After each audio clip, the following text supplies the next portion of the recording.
আসসালামু আলাইকুম, আশা করি প্রত্যেকেই ভালো আছেন। নতুন একটা ভিডিওতে সকলকে স্বাগতম। তো আজকের এই ভিডিওতে দেখব কিভাবে ভেক্টর স্টকে ডিজাইন আপলোড করতে হয় এবং ফাইল রেডি কীভাবে করবেন, ফাইল কীভাবে আপলোড করবেন, সব কিছু এই ভিডিওতে দেখিয়ে দেবো। তো এই জন্য সর্বপ্রথম আমাদেরকে একটা ভেক্টর স্টক অ্যাকাউন্ট ক্রিয়েট করে নিতে হবে। তো আমার এই মুহূর্তে ক্রিয়েট করা আছে, তো এটা নতুন ক্রিয়েট করেছি। তখন কীভাবে আপলোড করবো আমি দেখিয়ে দিচ্ছি। এই যে এখানে একটা অপশন আছে আপলোড ভেক্টর, এখানে ক্লিক করবেন। ক্লিক করলে দুইটা অপশন চলে আসবে। এখানে একটা দেখতে পারতেছেন ইমেজ আপলোড করতে হবে, আরেকটা হলো ভেক্টরের জিপ ফাইল আপলোড করতে হবে। তো এগুলো কীভাবে করবেন আমি দেখিয়ে দিচ্ছি। আমরা চলে যাব ইলাস্ট্রেটরে গিয়ে আমরা প্রথমে আমরা ফাইলটা রেডি কীভাবে করেছি আমি দেখিয়ে দিচ্ছি। এখানে দেখতে পারতেছেন ফ্ল্যাট ডিজাইন, এটা হলো আমাদের ডিজাইন। তো এটা আলাদা করে একটা লেয়ার লিখে রেখেছি। তো আরেকটা লেয়ার আমরা এখানে দিয়েছি মকআপে। এখানে একটা শেপ আছে বা বিজি আকারে এটা লিখে দিয়েছি, এখানে বিজি লিখেছি মানে ব্যাকগ্রাউন্ড।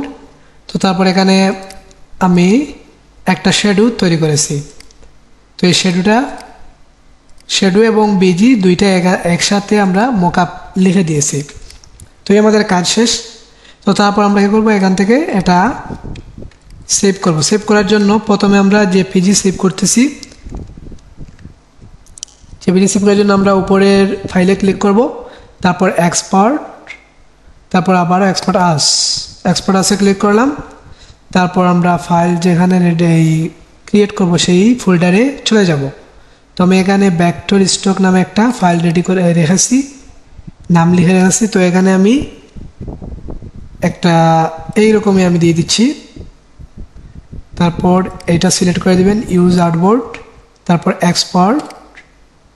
এখান থেকে আপনারা এইরকমই সব কিছু থাকবে, ওকেতে ক্লিক করবেন। তো আমাদের জেপিজিটা তৈরি করা শেষ। এখন আমরা ভেক্টরটা তৈরি করব। উপরের ফাইলে ক্লিক করবেন, সেভ আসে ক্লিক করবেন। তারপর সেমভাবে আমরা চলে যাব ভেক্টর স্টক। এখান থেকে ইপিএস দিয়ে দিব। তারপর সেমভাবে এইটাই থাকবে। তারপর সেভে ক্লিক করব। এখান থেকে আমরা 10 ভার্সন দিয়ে দিচ্ছি। তারপর ওকেতে ক্লিক করব।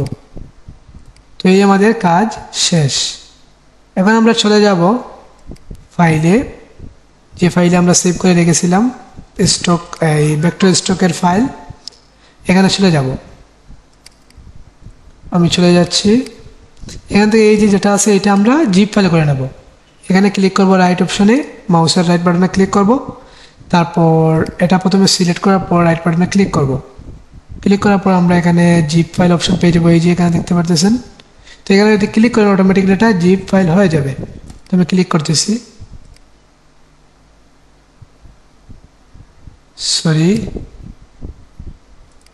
তো আমরা এরকম না করে এইখান থেকে জিপ ফাইল করতে পারি। এই যেখানে কম্পোজ জিপ ফাইল,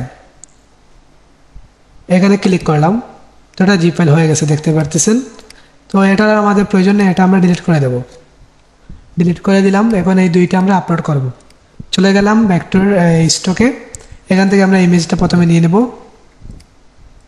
ইমেজটা নিয়ে নিলাম, আমাদের এটা আপলোড হয়ে গেছে। তারপর এখানে আমরা চয়েস ফাইল, এখানে ক্লিক করলাম। এই যে ভেক্টরের যেটা জিপ ফাইল আছে এটা আমরা নিয়ে নিচ্ছি। এই যে এটাও আপলোড হয়ে গেছে। এই আমাদের কাজ শেষ হয়ে যাবে। তারপর আমরা কোথায় ক্লিক করব, একটু ওয়েট করতে হবে। তো এখান থেকে আমরা ক্যাটাগরিটা সিলেক্ট করে নেব। আমাদের ক্যাটাগরি কি এটা আমরা এখান থেকে সিলেক্ট করতে পারি।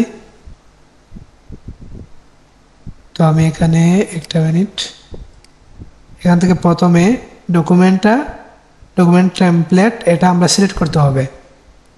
তো এখান থেকে আমি এটা সিলেক্ট করে নিচ্ছি।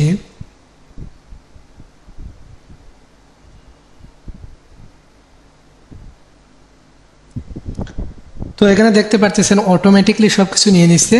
এখানে ডেসক্রিপশনটা নিয়ে নিচ্ছে অটোমেটিকলি। তো আমরা জাস্ট এখানে যে টাইটেলটা দিয়ে দিব, আর এখানে আমরা ডিজাইন এলিমেন্ট দিয়ে দিছি। এখানে ট্যাগ অটোমেটিকলি নিয়ে নিচ্ছে, 21টা ট্যাগ দিয়ে দিচ্ছে অটোমেটিক। তো এগুলোই আমাদের থাকবে। এখান থেকেও আমরা দিয়ে দেব ডিজাইন এলিমেন্টস, আমি এখান থেকে দিয়ে দিচ্ছি। দিয়ে দিলাম। তো তারপরে এই দুইটাই আমরা টিকমার্ক করে দেব এখানে।